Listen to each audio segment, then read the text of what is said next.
and Monday Night Football commentator, O.J. Simpson. Retirement for somebody who had the success that you had to be a very traumatic experience. Your retirement speech was a very moving thing up in San Francisco. Do you think you retired at the right time?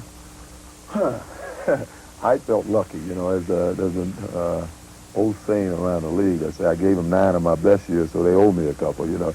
I truly felt that I was ready to retire the year before I retired, but the San Francisco 49ers, Bill Walsh, when he got there, and Eddie DeBartolo, I mean, you're talking class people there. And I bet, other than my glory years with the electric company and Reggie and Bubby and the guys in, you know, 73, 4, and 5, the most fun I ever had in football and was that last year in San Francisco. Bill Walsh kept it loose. He brought Al Cowlings, the guy I was telling you about earlier, back. And after Al had been out of the game for a year, Al came and played that final season with the 49ers. And here are 2 lifelong friends playing their last season together for their hometown team. All the young players, Montana and Clark, and the entire offensive line except Bubba Paris was the kids that were there. And I mean, we just had a good time. They'd come over to my condominium and hang out a little bit. I'd tell them stories about when I was in the league earlier, you know, in my career. And you knew that this group of guys would be champs one day. And if I have any regret is that I wasn't young enough to hang around for a couple of more years to play with this group of guys, because I knew they'd be champs. And when I go up there now, I feel a part of the team. I even got Super Bowl rings and cufflinks from Eddie them as a part of the San Francisco 49ers. So I feel real close, even closer, even though I am a Buffalo Bill, and that's what I'll be remembered for. I'm in the Hall of Fame because of my experience in Buffalo. I relate right now to the 49ers because I played with the majority of those guys. The Bills, I haven't played with anybody who's in Buffalo at this point, but all my former teammates who are playing are 49ers. There's got to be something very sad to see somebody hang around just that 1 or 2 years too long. I mean, I'm sure you've seen it. What is it that makes somebody do that? The love of the game. When you've been an athlete your whole life, I mean, it's your whole life. You know, I mean, from my first conscious thought as far as career was concerned, you know, it's been to be an athlete.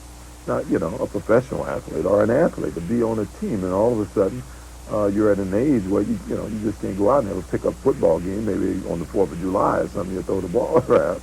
But I mean, all your life you've been a part of something, and it's, I think I relate it to male menopause, I guess, because you reach a point where all of a sudden you realize there's something about yourself that is different, that I can't do this anymore. Well, imagine being 31 and going through that experience. You know, all of a sudden, I'm not what I once was. And you talk about being conscious of aging. It's a pretty traumatic experience. Play a little word association. I'll throw a name at you. You just tell me the first thing that comes into your mind. Jim Brown. Jim Brown, the best. Powerful, aggressive,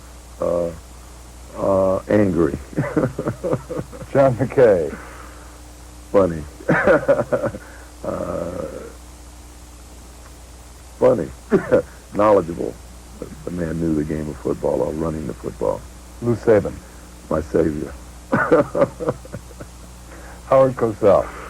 A friend who's a friend. Yeah.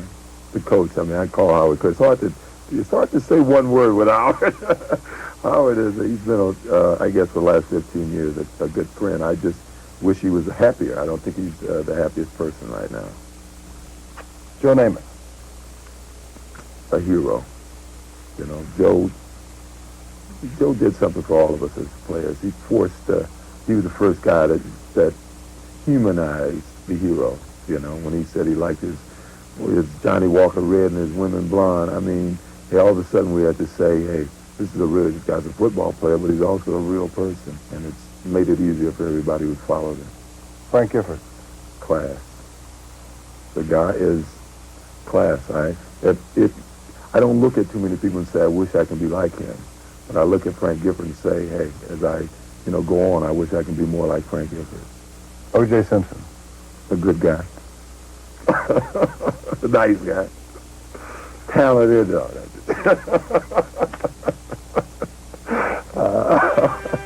Coming up next, sports columnist Dick Young with the final out.